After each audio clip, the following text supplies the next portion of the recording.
یہ سمجھے کہ محمد رسول اللہ دوبارہ نازل ہوں گے، کیونکہ اور کسی نبی کی بات نہیں ہو رہی، اس لیے یہ پوچھا ہی نہیں کسی نے کہ کیا رسول اللہ آپ دوبارہ نازل ہوں گے،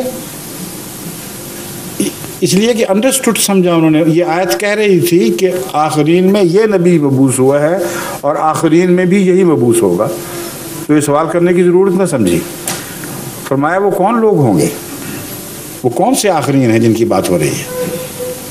3 دفعہ جب یہ سوال دہرایا گیا، تیسری دفعہ حضرت صلی اللہ علیہ وآلہ وسلم نے سلمان فارسی جو بیٹھے ہوئے تھے ان کے کندھے پر ہاتھ رکھا یوں، اور کیا جواب دیا؟ لو کان الایمان عند الثریا لنالہ رجل من ہؤلاء. اور دوسری روایت میں رجال من ہؤلاء، ایک مرد کی بات نہیں، کئی ایسے مرد پاک ہوں گے جو یہ کام کریں گے. بس اس آیت کا یہ مطلب ہے. اب کیا آن حضرت صلی اللہ علیہ وآلہ وسلم سے بڑھ کر قرآن کی واضح آیات کی تشریح کوئی اور دنیا میں کر سکتا ہے؟ اور وہ تشریح جسے بخاری نے محفوظ کیا ہو، وہ تشریح جس پر نہ سنی نے اعتراض کیا نہ شیعہ نے اعتراض کیا. اور یہ تشریح ہے کیا، یہ بھی تو سوچیں. فرماتے ہیں لو کان الایمان عند الثریا، یعنی یہ واقعہ اس زمانے کا ہے، اس زمانے میں ہوگا جب کہ عملاً ایمان دنیا سے اٹھ جائے گا. اگر سریا پر بھی جا پہنچا،